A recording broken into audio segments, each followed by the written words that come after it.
So here comes Generation Z. A couple notable features, and we're learning about these people. And of course, that's always the challenge with generations is we probably get our highest level of knowledge just about the time a generation exits higher ed. But we learned quite a bit before this group has come. And one thing really stands out is we're seeing more homeschool people. And so we need to be prepared for the fact that a lot of our compliance challenges in very short order will be built around the fact that we're dealing with folks that have spent a significant time, perhaps all of their educational time, in homeschooling. And that could have all sorts of implications for the classroom, residence life facility, Title IX. Again, we're going to have to see where this goes, but this consumer proclivity and preference and signature could be something that will be very noticeable, perhaps fairly quickly. It's a generation that wants to both feel safe and be safe because they're used to that kind of attention to safety. Have you noticed an uptick in the political energy around college safety?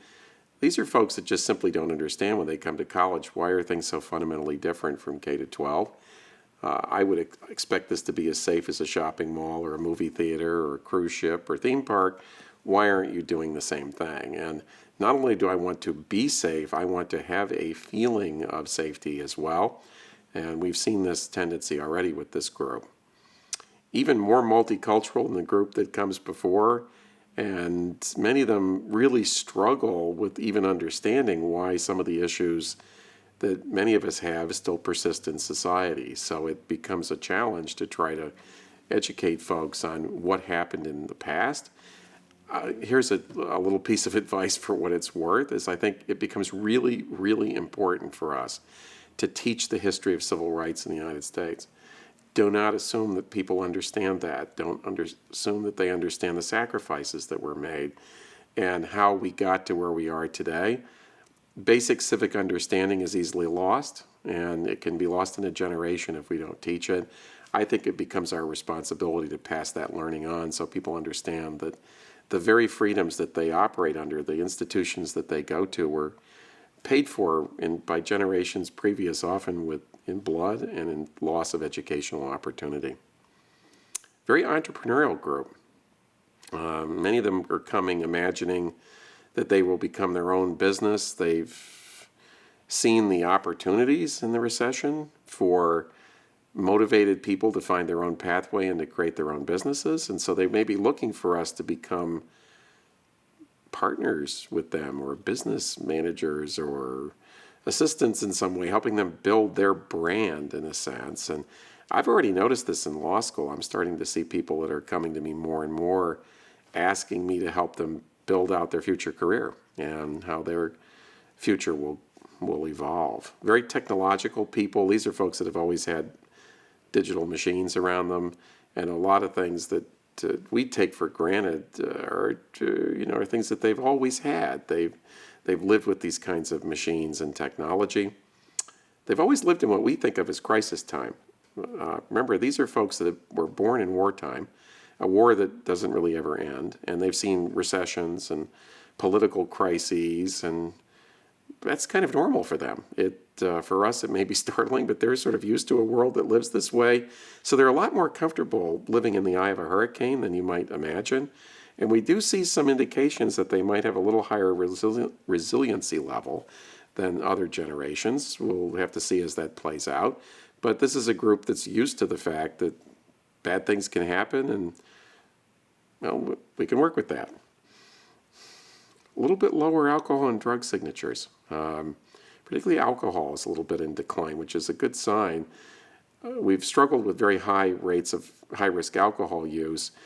The only thing I'll say is, before we start jumping for joy with this, is that there are signs that some of the more extreme uses of alcohol and certain types of drug usage may be problematic. So we may be seeing changes in AOD work as we go forward. Mental health, we're seeing a little better numbers with this in some of the indicators. So we might see a little dip in some of the volume of the mental health issues that we have. And again, I think this probably is representative of the fact that mental health interventions are becoming more successful. So drug and treatment protocols are actually working. In the millennial generation, we saw the representation of the success of the ADA. Now we're probably seeing some of the successes of the mental health profession as people are coming out of the closet with mental health issues and being willing to get help and getting help that's actually quite effective for them. That's a good sign. So now it's time to turn our attention to what I like to think of as a compliance survival guide, a tour of some basic compliance metrics. We're going to dive a little bit into detail here as we go down the various pathways that we outlined earlier in this module. And we're going to start with the first one, which is safety and wellness. Again, what's the purpose of the compliance survival guide is that embedded in every compliance metric is certain core information and conceptual frameworks which everyone really needs to have some handle on before they can realistically move to intermediate or advanced levels of understanding. Obviously, in some ways, the material we're about to discuss today oversimplifies some of these areas, but it also reduces it down to the basics, the things that you really need to know, even if you're not an expert in the field. And you'll be amazed how helpful having this concept of a survival metric embedded in compliance could actually be operationally. Let's face it, there are very few of us who are going to become compliance Eagle Scouts who can walk across every compliance metric and understand all of the details. It's almost insurmountable as a human task. But what we can do is have a basic functioning understanding of how these areas operate, and particularly when it becomes our area of focus, we can go into greater depth. Without these platforms, if you attempt more advanced understanding, you may find yourself falling back down the ladder. Truly, this information does scaffold, and what I'm doing now is going to lead you up the first couple of rungs on the ladder with a hint at what's up on the higher echelons on that ladder. So let's get into safety and wellness. In this area, I'd like to address and sort of draw your attention to a variety of specific areas. One is, I think it's important to know the basics of civil litigation. And again, this is not a law school course in civil procedure or trial practice, but just some of the most basic features of how the American system operates. Because in many ways, process is substance and substance is process. The way things are dealt with in the civil justice system has a big impact on what the outcomes are. We'll talk substance, and it's important to gain some basic understanding of so-called tort law, which is how we really refer to accident law in the United States. It's typically a state law metric, so it does vary a little bit from state to state. Nonetheless, it has very recognizable core features in most states. And of course, the all-important reasonable person standard in negligence. This is perhaps one of the most pervasive compliance legal metrics that we come under, the so-called negligence standard of the reasonable person. Getting a feel for how that standard operates is important. Some of you will already have had this in your other training, but for those of you that have not, bear with me and we'll make sure that you at least get the foundational understanding. Obviously, there is so much more to this, higher levels of understanding and learning. These will come in future modules. The Clery Act. I think we should spend just a minute talking about a couple basic features of Clery and why it's there and where it's headed. Hazing, which is a perpetual issue that we deal with. Talk a little bit about safe and drug-free school compliance. A minute or two on Title IX, and of course keep in mind that that's actually its own area of activity with many different modules associated with it, very complex area of compliance. And then a little talk about mental health, and that should help us with our most basic understanding of compliance related to safety and wellness. So let's start with the civil litigation overview, process in civil litigation. You'll notice I have 10 steps on the slide, and it's important to realize that this is not always perfectly linear. The 10th step, alternative dispute resolution, is always an option at any time, so that individuals are always free to not access the civil justice system and attempt to work out their disputes through so-called alternative dispute resolution. As of today, and really going forward into the near future, arbitration and mediation are not huge features of American higher education law. That could change. A lot of businesses are moving towards an arbitration model. You've seen that most recently with a dispute in the NFL, for example. That's not uncommon. We may head that way. We have not really done that so far. So a lot of our disputes are in fact resolved through traditional process in steps 1 through 9. So let's take those up in sequence and talk about the civil litigation dance. It begins really with preventative steps to attempt to manage risk, events, or occurrences that could trigger potential liability. You'll notice I use the word occurrence, a term of art in the insurance field. Again, as you get more interested in this area and go to deeper levels of understanding, you'll see how significant that term is. So I use that as a term of art. If we prevent injury or wrong or damage to property or really the sorts of things that would trigger civil litigation, then we never actually end up in the civil litigation process itself. More and more insurance companies and schools are putting emphasis on proactive, preventative work designed to forestall the need for litigation in the first place. If no one is hurt and no one is wronged and no property is damaged, we probably don't end up in court. It's when we fail to do risk management or have an incident that's unpreventable that we move to the second step, which is a so-called triggering event. And I did want to linger on that for just a minute. All sorts of things can trigger liability, many of which, at least the point that they occur, are beyond your control. So as much as you do to try to prevent litigation or create a safe and responsible environment, there will be events that will take place that might trigger litigation. Many times, interestingly enough, the thing that really pushes someone to seek litigation against an institution of higher education is poor treatment early in the process, a sense that they're not being listened to or being mistreated. Often, litigants want an apology or they want to see constructive change.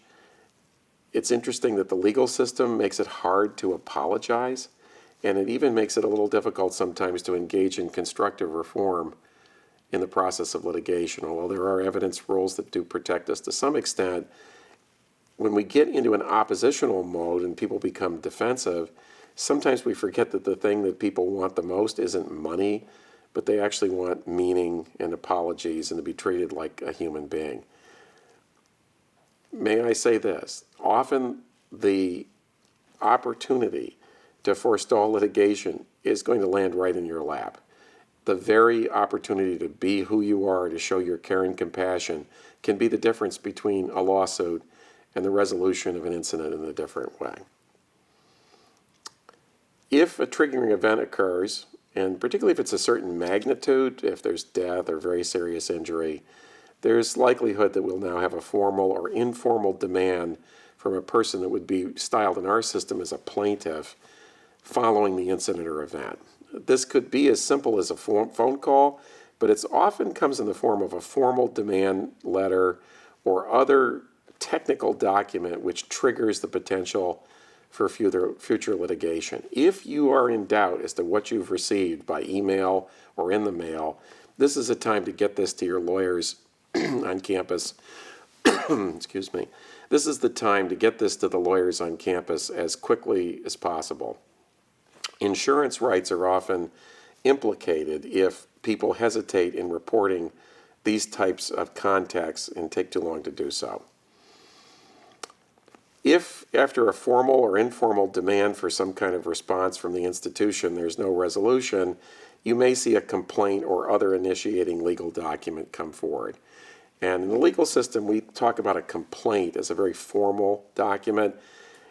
The way we plead our complaints leaves people quite a bit of latitude as to who they plead against, what they plead, and how much money they ask for. It can kind of freak you out if you're not familiar with this process, because sometimes you'll be named as a defendant, and it turns out that you didn't even work at the institution during the time of the incident. Or you couldn't have possibly have been involved with it. Or you might see statements about you or people that you've worked with that are fairly incendiary. And keep in mind that what you say in a written court document, a complaint document, is typically not subject to defamation rules or really very strong accountability in the legal system. So people tend to say a lot of things that aren't really easy to hear in complaints. It doesn't mean it's true. It just means it's been pled. However, the media might pick up on this, and I suppose we should divert for just a second, these days, almost every litigation of any significance has the potential to be played out and litigated in the court of public opinion. Collateral narratives become significant, and very often the press will latch onto a complaint and reproduce language that's in that complaint. So you could find yourself in a newspaper being accused of something pretty horrible that you couldn't possibly have done, and then the demand for money damages could be staggering. Often people ask for tremendous sums. Rarely do they get what they demand in the complaint or even anything close to it, but the numbers can get people's attention, millions of dollars, for example. So take it for what it is. It's a formal document pled under specific court rules. It's not like the kind of letter that we would send to each other in an educational experience. Once a complaint has been filed and responded to, we call that an answer.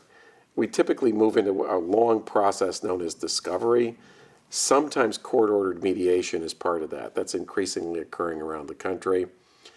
Honestly, a lot of mandated mediation doesn't go anywhere. Some does, but it isn't usually what will create a result, but it is part of that process. What happens during discovery? Parties are preparing for what we'll see as the all-important moment of summary judgment. And we'll get to that in just a minute. They can ask questions of each other, so-called interrogatories. Depositions are common, and depositions often are with witnesses who have factual knowledge of an incident. We may also do records depositions where we seek to reproduce records from a period, and occasionally you even see expert witnesses showing up in cases. An expert is someone who can opine on their expert knowledge. Usually opinion evidence isn't allowed with an expert, sometimes it is. So we're seeing people begin to prepare a case and figure out what the case is. We are allowed a certain amount of latitude to fish to see what could be out there. So discovery can sometimes be very intrusive and may go on for a period of time. Here comes the summary judgment motion. And what is summary judgment? Step 6 actually might be one of the most important steps in higher education litigation, because we're often looking to end a case before it goes to trial. And that's what summary judgment conceivably can do. We will look at all of the material that's come in and see what the parties don't dispute. And if there's no material dispute of fact, perhaps we can actually resolve the case as a matter of law, and often it is. Years ago, higher ed institutions won a lot of cases on so-called motions to dismiss before discovery, but it's becoming more common for cases to be set for discovery these days.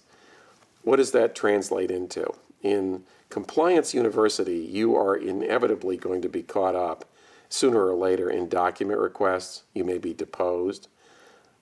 Affidavits may be taken. You may have to sign those. In other words, you're very likely to participate in the discovery process, all heading towards potentially the resolution of the matter as a matter of law, or framing the issues that could ultimately go to trial. What would the jury have to decide? Because juries decide fact questions. Is there anything left for a jury to decide? This is a quick way of summarizing this, but it's functional in a very important way. Plaintiffs who are suing typically want to get past summary judgment. Defendants often are using summary judgment to eliminate or reduce the risk of liability at trial. If summary judgment is granted in favor of a plaintiff, it's often a triggering moment for the settlement of a case. And I should say, and we'll be on this in just a second, our system is actually not really designed to go to trial anymore. Most civil litigation, the vast majority, settles before it goes to trial or trial is completed. I've actually testified in trial as an expert witness, and to be honest, I was a little surprised. I've appeared as an expert witness in several cases. Almost never do the cases go to trial. I was in one that did, and I think even the judge was a little surprised that the settlement hadn't occurred, because it is so rare that people don't settle. The system is very much designed to reach some kind of settlement. And what does that mean for you? It has a really important implication that there may be times when an institution, an insurance company is defending you, will feel a need and will feel it's a good idea to settle a case for a certain amount of money. even if you deeply believe nothing was wrong. A settlement rarely acknowledges wrongdoing, it simply acknowledges the resolution of the case. And so what you find is we're trying to figure out what's the value of a case, how much money is really on the table, and who might likely win or lose. It's not really designed to be an all or nothing system so much as a compromise type system. I worked for one judge who told me, and I've remembered this wisdom through most of my career, that a good outcome in a case is often one that both parties are a little uncomfortable with. This is someone who tried thousands of cases in his career, and it's an insight into how judges in the system operates these days. So trial makes for good TV, and everybody wants to be a trial lawyer because it's like being a Top Gun fighter. It's cool, but the reality is very few cases actually go to trial in the civil system. Criminal is another story, but in the civil area, we don't see trial too much. If there is a trial, typically there'll be a jury, not always. Juries are fact finders. Sometimes judges are asked to do that in certain tribunals, and you'll see a series of motions filed by attorneys at and after trial trying to structure the impact of the jury's behavior and the fact finder's behavior. One that does occur sometimes is a motion after a verdict to overcome the verdict, and that sometimes is granted. I should point out that juries sometimes award staggering sums of money, and on appeal, the next step, those types of awards are often cut back substantially in a process we call remitter. So again, just because a jury awards a staggering sum of money does not mean that that's ultimately what's recovered. Often, even after trial, people settle on a judgment or verdict. Even after an appeal, they sometimes do that. So let's say you've run the gamut of all the appeals. Now what? We're now in the post-litigation period, and we have to engage in what's known as post-litigation management. And sometimes the hardest part of a case is what happens after it's over, is complying with judicial mandates or orders or settlement agreements. This can be no small task. Typically, this is led by campus attorneys or other attorneys working on your behalf. And you should be prepared for the fact that this process can go on for many, many, many years. I'm thinking right now, for example, of the situation the University of Texas had gone through with Fisher in Texas. You probably are familiar with the race-conscious admissions litigation that they had to go through 2 trips to the Supreme Court. And even after the most recent decision from the Supreme Court, the system is going to have to engage in post-litigation management to decide, now what do we do now that we have a final decision from the Supreme Court? So litigation has a way of going on for a long time, even when it's settled, and cases can often linger for many, many years.